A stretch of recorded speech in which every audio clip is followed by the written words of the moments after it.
inspirational and motivational talk show কাম চায়ের আড্ডা এ cup of cha with Arunima. আমি অরুণিমা আবার হাজির হয়ে গেছি একটা নতুন এপিসোড, নতুন সাকসেস স্টোরি এবং নতুন একজন সাকসেসফুল মানুষের কর্মকাণ্ড নিয়ে। আজকে আমি যার স্টুডিওতে পৌঁছে গেছি আজকের এপিসোড লক করতে, তিনি আর কেউ নন, আপনাদের সকলের পরিচিত ইন্দো অক্সিডেন্টাল সিম্বায়োসিস কোম্পানির chairman mister Souvik Dasgupta. Thank you so much, thank you a cup of cha with অরুণিমার অনুষ্ঠানে আসার জন্য। মানে অনেস্টলি বলছি সৌভিক, তোমাকে আমার এই অনুষ্ঠানে পেয়ে আমি আপ্লুত। আমি জেনারেলি যেটা হয়ে থাকে, হয় না সাকসেসফুল মানুষদের সান্নিধ্যে এলে পরে কি হয়, একটা পজিটিভ ভাইবস তৈরি হয়। তো ওভার টু ইউ, তোমার মুখ থেকেই আজকে শুনে নেব ওনার কর্মকাণ্ড, ওনার আশা করি মানে এটা পুরোপুরি একটা মিউজিক্যাল মানুষ, একজন মিউজিক নিয়ে কর্মকাণ্ড, লতাজি, আশাজি, মানে কে না। আমি ওনার স্টুডিওতে এসে আজকে আমি নিজেই আমার মিউজিক্যাল ফিল হচ্ছে। ওভার টু ইউ, তোমাকে দিয়ে শুরু করি, বলো।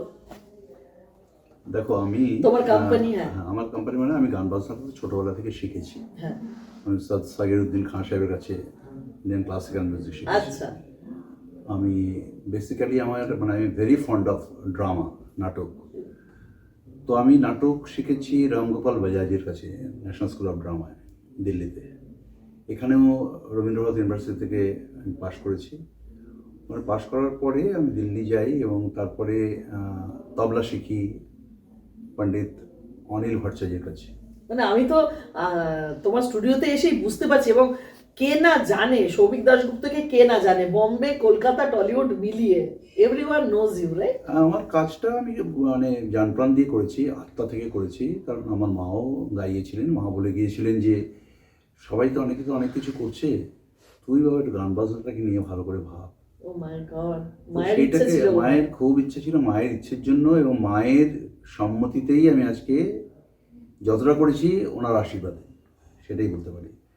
আর আরেকটা যেটা হয়েছে সেটা হচ্ছে এইটা করতে গিয়ে আমি প্রথমে একটুখানি ঝটকা লেগেছিল যে জানি না ক্লাসিক্যাল মিউজিক লোকে কেরম শুনবে, কেরম নেবে বা কিছু, কিন্তু আমি দেখেছি হিউজ সাকসেস পেয়েছি। এটা সবাই জানে, বাংলার তো সবাই জানে, বাংলায় প্রচুর কাজ করেছি আমি। তুমি তো ম্যাক্সিমাম টাইম বোম্বেতেই থাকো, মানে আমিও তোমাকে আজকে পেয়েছি। বোম্বেতে রয়েছি, কিন্তু আমার যখন মেয়েরা বোম্বেতে হয়েছিল, আমাদের যে টুইন্স বেবি, ওরা হওয়ার পরে আমি এখানে চলে এসেছিলাম, কলকাতায় চলে এসেছিলাম ওদেরকে নিয়ে।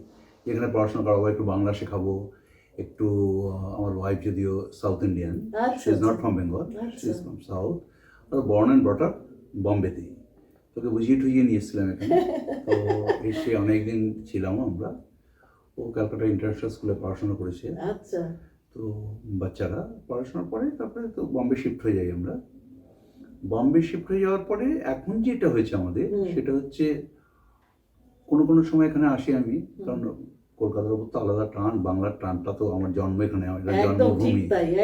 হ্যাঁ, তো আমার যেটা হচ্ছে যে আমি এখন চাই যে মিউজিকের যে অবস্থা এখন, আমরা যে রাস্তার উপর দিয়ে যাচ্ছি, যেভাবে চলছি, তো মিউজিককে বাঁচাতে হবে আমাদের। মিউজিক ওয়ার্ল্ডের অবস্থা খুব খারাপ, খুব খারাপ।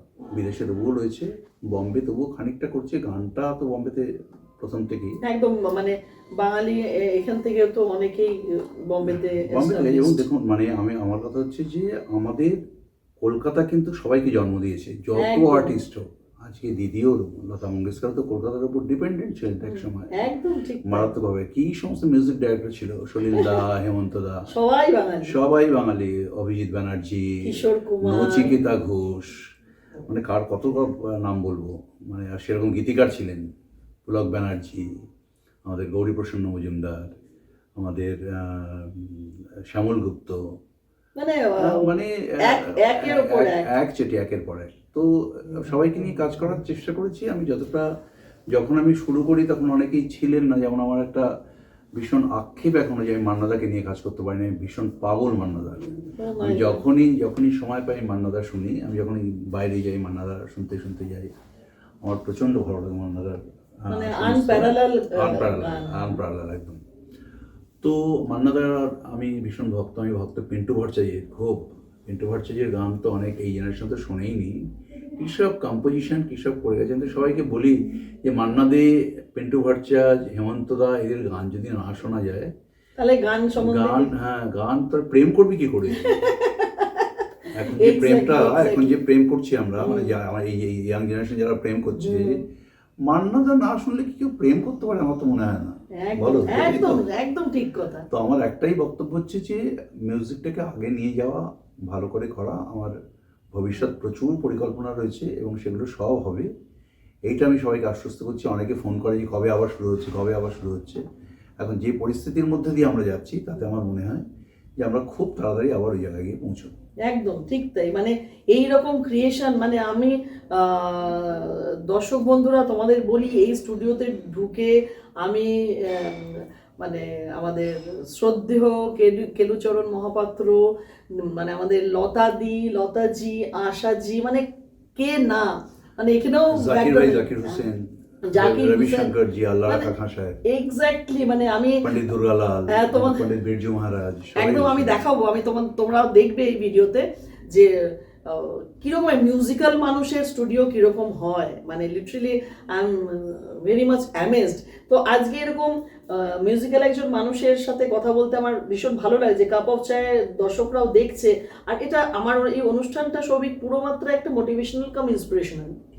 তো অ্যাজ এ মানে কি বলবো, চেয়ারম্যান অফ দ্য কোম্পানি, তুমি তোমার মতে মিউজিক নিয়ে, তুমি যখন শুরু করেছিলে মিউজিক আর আজকের মিউজিক, তোমার ভাষায় একটু মানে বলো, মানে তোমার ডিফারেন্সটা কোথায় লাগছে?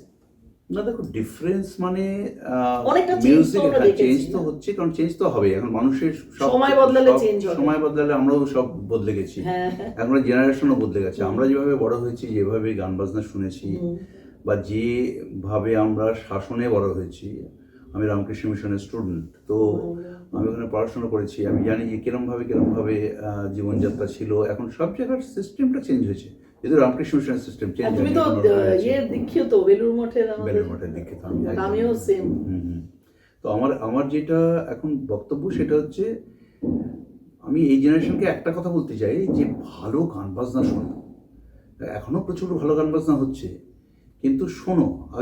আগেকার দিনের আর্টিস্ট যারা করে গেছে, যারা একটা ছাপ রেখে গেছে, মানে জেনারেশন পর জেনারেশন। আর এখন ব্যাপারটা হচ্ছে অডিয়েন্স কিন্তু প্রচুর আছে এখনো, কিন্তু আগেকার দিনের গান শোনার জন্য লোক ব্যাকুল হয়ে বসে আছে। সৌভিক, যেটা আমি বলছি তোমাকে এই কথার মাঝখানে, মানে এখনকার জেনারেশন যারা এখন 20s-এ রান করছে, তারাও কিন্তু এখন শ্যামল মিত্রর গান শোনে, তারাও একেবারে একদম, তারাও রিল বানাচ্ছে। কারণ তার একটাই, আমি এখনকার আর্টিস্টের কিছু প্রোগ্রাম দেখতে গিয়েছিলাম, এবং তারাও কিন্তু যখন পুরোনো দিনের আর্টিস্টের গান গাইছে না, যে মান্নাদা হোক বা মানবদা হোক বা শ্যামলদা হোক বা আমাদের তরুণ ব্যানার্জি হোক, পিন্টু ভট্টাচার্য হোক, সেই গানগুলো যেই শুরু হচ্ছে, তখন লোক সত্যি, মানে এই ইয়াং জেনারেশন কিন্তু অন্যদিকে চলে যাচ্ছে, কারণ তার যে কথা, তার যে লিরিসিস্ট, সেই জিনিস আসবে, ডেফিনেটলি আসছেও।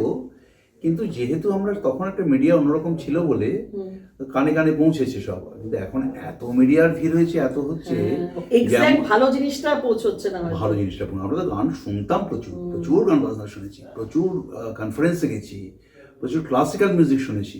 এখন সব ডিজিটালি হয়ে গেল না, এখন ডিজিটালি হয়ে গেছে, একেবারে উঠে গেল, সব উঠে গেল আস্তে আস্তে সব। ওইটা একটু ভয়ের জায়গা, যদিও এখন আমি জানি না কি হবে ভবিষ্যৎ। আর ডিজিটালি ফ্র্যাকশন অফ সেকেন্ডে চেঞ্জ হয়ে যাচ্ছে সবটা, মানে আমরা ডিভিডি উঠে গেল, এখন আর কিছু ওই সবই পেন ড্রাইভ, সব এখন পেন ড্রাইভ। আর পেন ড্রাইভটা দেখলে আমার ভয়ও করে, কিন্তু কখন কোথায় হারিয়ে যাবে, ওইটুকু একটা জিনিস সামনে রাখতে হয়, আর সামনে রাখতে হয়, তারপরে কোথায় পাবো জিনিসটা।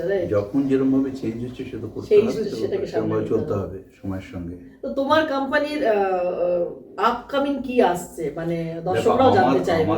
আমার একটা, দর্শকরা জানে এটা, সবাই অ্যাওয়্যার, আমার একটা নিজস্ব ক্রিয়েশন আছে। সেটা হচ্ছে আমি রবীন্দ্রনাথকে নিয়ে রবীন্দ্রনাথের পঞ্চকন্যা করেছি, যেটা প্রচণ্ড বিখ্যাত কলকাতায়, আউট অফ বেঙ্গল অলসো। আমি বম্বেতে করেছি, আমি দিল্লিতেও করেছি পঞ্চকন্যা, পঞ্চপুত্র। হ্যাঁ, এটা সাংঘাতিক হয়। এখানে লতা মঙ্গেশকর এসেছিলেন, যেখানে আশা ভোসলে অনেকগুলো পঞ্চকন্যায় গিয়ে গেছেন। সমস্ত ভারতবর্ষের সমস্ত শিল্পীরা পঞ্চপুত্রে অংশগ্রহণ করেছে। পঞ্চকন্যা থিমটা কি ছিল? থিমটা অ্যাকচুয়ালি আমরা ভীষণ এলোমেলোভাবে পাঁচটা কন্যাকে বসাই। রবি আচ্ছা। ঠাকুরের একটা গল্প থাকে, আচ্ছা। সেই গল্পটা কেউ ন্যারেট করে। যেমন ন্যারেটের জন্য আমি কোনো সময় শাবানা আজমিকে পেয়েছি, অপর্ণা সেনকে পেয়েছি। আচ্ছা। আমাদের লাস্ট লতাজি যখন পঞ্চকন্যায় এসেছিলেন তখন ঋতুপর্ণ ঘোষ পাঠ করেছিলেন, ঋতুদা কিছু স্ক্রিপ্টও করেছিলেন, আর আমাদের বিখ্যাত সাহিত্যিক রঞ্জন বন্দ্যোপাধ্যায় অনেক স্ক্রিপ্ট করেছেন আচ্ছা। আমাদের।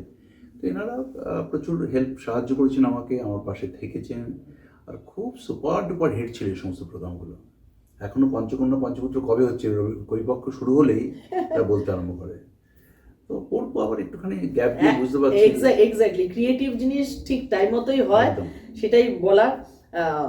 তোমাকে এটা জিজ্ঞেস করবো, ধরো আজকে তুমি বম্বে কলকাতা মিলিয়ে সবকিছু চলছে তোমার, তুমি আজকের ফিল্ম ইন্ডাস্ট্রি নিয়ে তুমি যখন কাজ করছো, তোমার মেয়েও তো ছবিতে আসছে, সেটাও তো একটা বড় খবর, তাই কি না? সৌভিক বাবু তো ওটাও একটা বড় খবর, মানে আপকামিং হিন্দি মুভিতেই আসছে বোধহয়।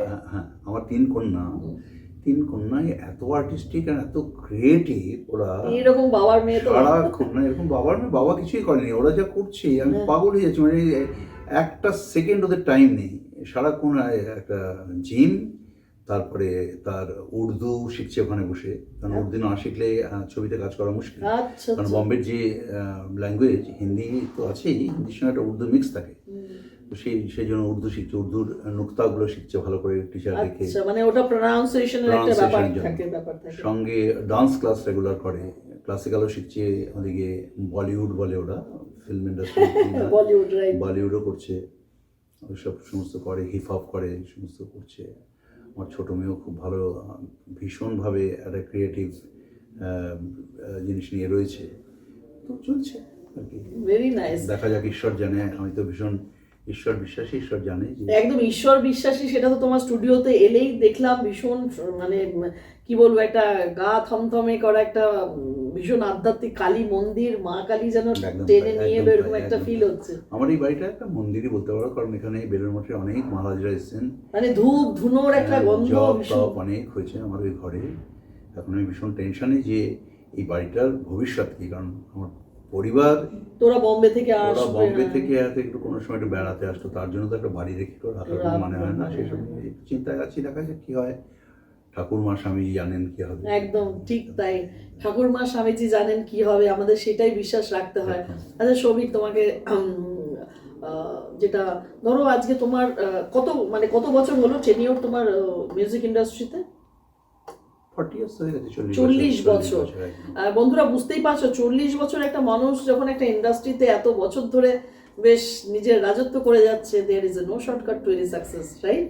সুতরাং যে কোনো সাকসেসের পিছনে একটা ভীষণ বড় স্ট্রাগল থাকে, হার্ডলস থাকে এবং হার্ড ওয়ার্ক থাকে, মেডিটেশন থাকে। এখনো স্ট্রাগল করছি, এই সাকসেসফুল স্ট্রাগল করছি এখন, আগেও স্ট্রাগল করেছি, যথেষ্ট স্ট্রাগল করেছি বলেই ওগুলো সাকসেস হয়েছে। আর ক্রিয়েটিভ মানুষের কথা স্ট্রাগল শেষ হয় না, না? একেবারে একদমই তাই, একদম। মানে আমি নিজেকে দিয়েও বুঝি, মানে মানে স্ট্রাগলটা শেষ হয় না, ক্রিয়েটিভ মানুষের স্ট্রাগলটা শেষ হয় না, সব সময় নিত্য নতুন একটা চাওয়া পাওয়ার মধ্যে একটা চলতে থাকে। সৌভিক, তোমাকে অ্যাজ এ মিউজিক্যাল পারসন, মানে তুমি তোমার স্টুডিওটা চারিদিক মিউজিকময়, সঙ্গীতময়, কত গণেশের, কত সুন্দর গণেশের, কত, এটা তো আমার পুরো স্ত্রীর কালেকশন। আমার ওয়াইফ ভীষণ, she is very fond of Ganpati. Oh my God. ও সকালবেলা সবাইকে একটা করে গুড মর্নিং যারা পাঠায়, যেমন তাদের প্রত্যেককে একটা করে গণেশের, ও ডিফারেন্ট, মানে এত গণেশ পাচ্ছ করতে ডিফারেন্ট মুডে। লোকে বলে একটা ঘরে নাকি একটা ঘরে, কিন্তু এখানে এসে মনে হচ্ছে আমার বাড়িতে গণেশের ভ্যারাইটি যদি দেখো। আমার যে গেস্ট রুম, সেই গেস্ট রুমে খুব কম করে হলেও 200 থেকে 250 গণেশের মূর্তি রয়েছে। এখানেও দেখো এত গণেশ, আমি মাঝে বলি নিয়ে যাবো, বলছে না এখানে নিয়ে আনো না, মানে মা সরস্বতী। ও যেখানে যায় সেখান থেকেও, এখানে কলকাতায় যখন মাঝে মাঝে স্পেন্সারে শপিং করতে যেত, মানে তো স্পেন্সারের পিছনে দেখি টুকটুক করে হঠাৎ দেখি নেই, কোথায় দেখি গণেশ কিনছে ওখান থেকে, মানে she is very much fond of Ganesh, Ganeshji, right? তো এখানে সরস্বতী মা, লক্ষ্মী, জগন্নাথ, আমার মনে হচ্ছে সবাই এখানে আছে তোমার এই স্টুডিওতে। একদম আমার বাড়িতে আমার এই বাড়িতে না অদ্ভুত একটা ভাইবস আছে। মহারাজেরও, বেলুন মঠের মহারাজেরও বলে গেছেন দেখো বাড়ি মানে এই সিঁড়িতে লতাজি উঠেছেন, এই সিঁড়িতে একদমই তাই, হ্যাঁ? একেবারে। বন্ধুরা তোমাদেরকে বললে বোঝাতে পারবো না হয়তো, অন স্ক্রিন একটা লিটারেলি একটা মা সরস্বতী সবকিছুর একটা ভাইবস আছে, তাই হয়তো এখানে পজিটিভিটি থাকলে বোধহয় এত পজিটিভ ভাইবস জেনারেট হয়। সবই একটা কথা বলি, ধরো আজকে 40 বছর ধরে তোমার জার্নি, 40 বছর তোমার সাকসেস স্টোরি, এই যে there is no shortcut to any success. তো তো তুমি আজকের যুব সমাজ খুব নানাভাবে নানাবিধভাবে খুব ডিমোটিভেট হয়ে যায় একটুতেই তাদের স্ট্রেস হয়, একটুতেই তাদের কি বলে ডিপ্রেশন হয়, একটুতেই গিভ আপ করে যায়। তো তুমি এই যুব সমাজকে কি, মানে তোমার লাইফ লেসন্স থেকে কি মেসেজ দেবে? আমি দেখো যুব সমাজকে একটা কথাই বলতে চাই, যে তারা যেভাবে ভাবছে বা যেভাবে চলছে, যুব সমাজ অনেক অ্যাডভান্স, আমার থেকে অনেক অ্যাডভান্স। আমরা তো মানে 11-12 অব্দি বোকা ছিলাম, হাঁদা ছিলাম বলতে পারো। হ্যাঁ, কিন্তু এখনকার যুব সমাজ অনেক, আমি আমার বাড়ির 3 কন্যাকে নিয়ে দেখতে পাচ্ছি যে তারা কত অ্যাডভান্স, শেখার প্রচেষ্টাও আছে, প্রচেষ্টা আছে, আর অনেক অ্যাডভান্স। কিন্তু একটা জিনিস মাথায় রাখতে হবে, যে আমাদের যে ট্র্যাডিশন, আমরা যেরকমভাবে বড় হয়েছি, যেভাবে বাবা মা বড় করেছে, তো সেইটাকে ধরে এগোতে হবে। আমরা যদি মনে করি যে না, আজকে একটা সিনেমা দেখছি, সিনেমাতে যেগুলো হচ্ছে বা সেই গল্পের খাতিরে যেরকম ডাইরেক্টর তৈরি করেছে, সেভাবে আমাকে প্র্যাকটিক্যাল লাইফে চলতে হবে। যে ছবিতে আমি দেখেছি অনেক অনেক অনেক জায়গায় গিয়ে, যে ছবিতে যেরকম জামা কাপড় পরা হচ্ছে ক্যারেক্টারের জন্য, সেই জামা কাপড়গুলো রাস্তায় পরে বেরিয়ে যাচ্ছে। হ্যাঁ, এই জিনিসটা ভয়ঙ্কর। মানে আমি তো আমি যেহেতু আমি বম্বে থাকি, বম্বে ইন্ডাস্ট্রির সঙ্গে আমি ভীষণ ক্লোজ। মানে বম্বের ফ্যাশনটাও তুমি দেখতে পাচ্ছ একেবারে বম্বের ফ্যাশন কারণ বম্বের ইন্ডাস্ট্রির অনেক বন্ধু বান্ধব আছে আমার, যারা ফিল্মে রয়েছে, যারা গান বাজনাতে আছে, তারা তো আছেই। কিন্তু বম্বেতে না, খালি বম্বে না, ফিল্ম ইন্ডাস্ট্রি এখানেও তাই, যে তারা কিন্তু পার্টিকুলারলি যে কোনো জামা কাপড় ওই চরিত্রের খাতিরে ডাইরেকশনের হিসেবে কিন্তু ওগুলো পড়েন ছবিতে। এবার যেহেতু ড্রেসটা খুব হিট হয়ে গেল, সেইটা দেখলাম যে মেয়েরা ছেলেরা সব পরে, ইয়াং ছেলে মেয়েগুলো রাস্তায় পুজোতে পরে বেরিয়ে যাচ্ছে, দেখছি যে কিরকম ভাবে চলে। কিন্তু আমাদের মনে হয় যে আমাদের প্রত্যেকটা মানুষের একটা সৌজন্যবোধ থাকা, যে এটা সিনেমা, এটা প্র্যাকটিক্যাল লাইফ, একটা সোশ্যাল লাইফ, একটু সেগ্রিগেট করতে শিখতে হবে। একেবারে একদম তাই, একদম। আমিও খুব ডিজাইনারদের জামা কাপড় পরেওছি, আর পরিও সবসময় পরি, কিন্তু ওই ফিল্মের লোকেদের মতো নয়। কিন্তু এবং ফিল্মের ব্যাপারটা এটা পার্টিকুলারলি, আমি যেহেতু অ্যাক্টিংও করতাম, সেই জন্য আমি জানি যে কোনটা কোথায় ইউজ করা উচিত, কীভাবে চলা উচিত। এবং সব থেকে বড় আমি একটা ইন্ডিয়ান ক্লাসিক্যাল ডান্সও শিখেছিলাম। তো 2-3টে ফর্ম শিখেছিলাম। যখন 2-3টে ফর্ম শিখি, তখন সেইটাও কিন্তু আমাকে অনেক হেল্প করেছে, এখনও করে। আমি একটা যে জামা বললাম, অনেকে আছে না যে ক্যারি করতে পারছে না, সাংঘাতিক দামি একটা জামা, কিন্তু আমি পড়লেই বুঝতে পারি এটা আমার নয়, এটা আমার জন্য তৈরি হয়নি, কিন্তু ছেড়ে দিই, আমি কিন্তু অন্য করে ফেলি। তো যাই হোক, আমাকে আমার শিক্ষা দীক্ষা, আমার গুরুরা সব থেকে বড় ব্যাপার, যে আমি বেলুড় মঠে যেখান থেকে দীক্ষা নিচ্ছি, আমি এবং আমার স্ত্রী, সেই গুরু তো এখন শরীরেই নেই, কিন্তু সবসময় যখনই আমি কখনো বিপদে পড়ি বা কখনো কিছু হয়, সেই গুরুর সঙ্গে ঠাকুর মা স্বামীজি সব সময় সাথ দিচ্ছেন আর আছেন ওনার সঙ্গে। আর এইসব জায়গায় পৌঁছানো বা এই আর্টিস্ট নিয়ে কাজ করা বা বিখ্যাত শহরে, বিশেষ করে কলকাতায় কাজ করা তো সহজ ব্যাপার নয়, সবাই পারে না। এবং প্রত্যেকের মন জয় করা। আমার হাউস যেটা হই করে এখনো সব বসে থাকে, এখনো ফোন আসে, শুরু করো না, ভালো লাগছে না, মনে হচ্ছে দুর্গাপুজো বন্ধ হয়ে গেছে, ওরকম সমস্যা। একদম খুব তাড়াতাড়ি আমি আবার শুরু করবো। তাহলে যুব সমাজকে ওটা বুঝতে হবে যে সেগ্রিগেট করতে শিখতে হবে, একেবারে তাই, একদম। তো তুমি আমার অনুষ্ঠান, এই যে কাপ অফ চা আলো করে আজকে তোমাকে পেয়েছি, I am really blessed, and thanks to you and thanks to universe also, কেন আমি ইউনিভার্সে বিলিভ করি। তো তুমি আমার কাপ অফ চা উইথ অরুণিমার অনুষ্ঠানকে 10-এ কত দেন?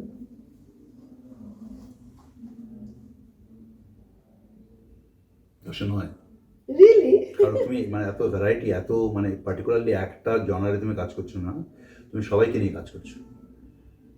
আমি সবাইকে পাচ্ছি, এই যে তোমাদের সান্নিধ্য পাচ্ছি, এটাও তো আমার অনেক বড় প্রাপ্তি। এটা একেবারে তাই, আমার প্রোডাকশনের প্রাপ্তি, আমার অ্যাজ এ ডিরেক্টর। আমি এই যদি শোটা না থাকতো, আমি তো তোমার সাথে বসে তোমার সাথে এই আলাপটা হয়তো হতো কিনা আমি জানি না। তো I am also thankful to cup of cha with Arunima. তো thanks to you Thank you so আজকে much. এই অনুষ্ঠানটা মানে এক কথায় very much creative and very much musical. আমরা এই অনুষ্ঠান কথা বলতে বলতে আমরা অনেকটাই দেখাবো যে এখানে কাদের কাদের পদার্পণ হয়েছে তোমার স্টুডিওতে, ওরে তাই না? বাবা, একদম তাই। তো সমস্ত আমার কলকাতার কোনো আর্টিস্ট তো বাকি নেই, ইন্ডিয়ান ক্লাসিক্যাল মিউজিশিয়ানরা সবাই এসছে, এবং বম্বে থেকেও যারা আমার হাউসে এসছে তারা আমার বাড়িতে এসছে, আমার মন্দিরের কাছে এখানে হৃদয়নাথ মঙ্গেশকর এসছেন। ও বাবা, হৃদয়নাথ মঙ্গেশকর এসছে মানে ভাবা যায় না এখানে। পুরো পরিবার নিয়ে, মানে ওনার মেয়ে এসছে, আমাদের ভাবিজি এসছিলেন সঙ্গে, My God. সবাই সবাই অনেক অনেক এসছে। দর্শক বন্ধুরা, মানে আমি বলে বোঝাতে পারছি না, যেই টেবিলে বসে এখানে লতাজি গান গেয়ে গেছেন সেখানে বসে আজকে চা খেলাম এবং শফিকের সাথে কথা বললাম। What a feeling, I can't express in that way. তবুও ইচ্ছে থাকলো তোমার সাথে আগামী দিনে ফিল্মে কাজ করতে গিয়ে তোমার সাথেও আরো অনেক কাজ করার নিশ্চয়ই, আমার অ্যাসোসিয়েশন। এখন আমি পুরো ফোকাস আমার 3 কন্যা, হ্যাঁ। যার জন্য আমি টাইমটা কম দিতে পারছি। একদম, কারণ একদম। বম্বেতে মানে ইন্ডাস্ট্রিতে উঠেছে। সবচেয়ে বড় কথা, অ্যাজ এ বিজনেস এন্টারপ্রেনিয়র ছাড়াও, কর্মকাণ্ড ছাড়াও তিনি ফ্যামিলি নিয়ে কতখানি শশব ব্যস্ত থাকেন, মেয়েদের জন্য কতটা অ্যাজ এ ফাদারলি টাইম, একদম একেবারে একদম ভেরি মাচ ফ্যামিলিয়ার আমার পারসন। ফ্যামিলি হচ্ছে 75%, হ্যাঁ, আর 25% আমার বাকি কাজ। My God, family is the most important thing. আমার মিউজিক, আমার লাইফস্টাইল, আমার ব্যবসা, আমার যা কিছুই হোক সবকিছু আমার ফ্যামিলিকে ঘিরে। মাই গড, একজন আর আমার স্ত্রীর, আমি সব থেকে বড় ব্যাপার যেটা, আমার স্ত্রীর যথেষ্ট স্যাক্রিফাইস আমার জন্য, অনেক sacrifice. It's a good thing.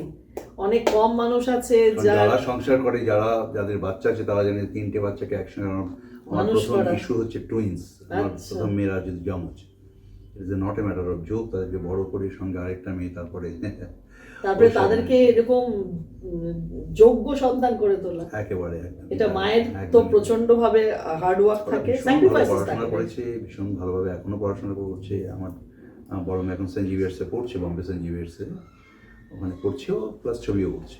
বাহ, ফাটাফাটি। আমরা অনেক কিছু আগামী দিনে কি বলে ইন্ডো অক্সিডেন্টাল সিম্বায়োসিস কোম্পানির তরফ থেকে আমরা আরো কিছু আসতে চলেছে, সেগুলো আমরা আগে আগে জানবো। ততক্ষণের জন্য আমরা বিদায় নিচ্ছি আমাদের অনুষ্ঠান শেষের পথে। আপনারা ভালো থাকুন, সুস্থ থাকুন, আনন্দে থাকুন অ্যান্ড পজিটিভ থাকুন, অ্যান্ড মিউজিক নিয়ে থাকুন, মিউজিক নিয়ে থাকুন, মানে মিউজিক্যাল থাকুন, রাইট? মিউজিক নিয়ে থাকুন। And always believe in. বাড়িতে সবাইকে, মানে বাচ্চারা যারা আছে তাদের ইন্টারেস্ট না থাকলেও আর্ট কালচার শেখান। হ্যাঁ, আর্ট বাংলা কালচার তো শিখলে আমাদের একটা সুস্থ মানুষ হতে পারবে। খালি পড়াশোনা, টিপিক্যাল একটা পড়াশোনা, জবরদস্তি একটা পড়াশোনার মধ্যে ঢুকিয়ে দেওয়া, অনেকে তো ভালো লাগছে না, বা আমার একটা এই যে না পড়াশোনা করা তাহলে কিছু করতে পারবি না, it is not like that. গানে মানুষ মিউজিক অ্যান্ড পড়াশোনা, তার যেদিকে যাওয়ার ন্যাক, সেখানে ইনসিস্ট করা, তাকে আগিয়ে নিয়ে যাওয়া, এগুলো বাবা মায়ের শেখা উচিত আমার মনে হয়। বাহ, কি সুন্দর কথা। একজন মিউজিক্যাল মানুষের কাছ থেকে এটাই হয়তো প্রাপ্তি আজকের আমার কাপ অফ চা উইথ তরুণিমার অনুষ্ঠান থেকে। তোমরা দেখতে থাকো কাপ অফ চা উইথ তরুণিমা সন্ধ্যে 6:30 প্রতি শুক্রবার। It's a new time. আমি তোমাদেরকে সেই জন্য জানাচ্ছি, এবং খুব ভালো থাকো, হাসতে থাকো, with smile and be musical always, right? Exactly, and believe in karma, be musical, musical. Believe in কারো। Believe in karma. নমস্কার। নমস্কার।